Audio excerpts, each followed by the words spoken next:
Kalau you guys guna Gemini dan juga ChatGPT, bila you nak request something, macam mana cara you prompt? You terus bagi dia task ke macam mana? Oh, tolong hasilkan ni, prompt terus bagi macam tu. Ajar dia dulu. Okey. Bagi contoh, okey.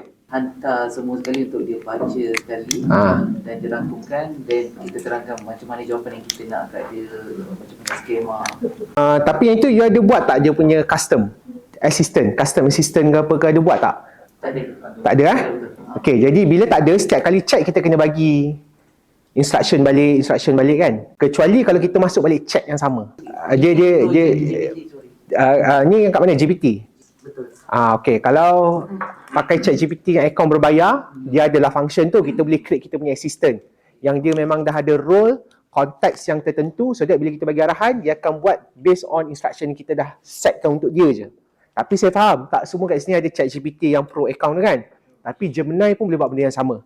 So saya akan kongsikan cara untuk guna yang Gemini tu punya. Dan sebenarnya Gemini ni lagi power gila.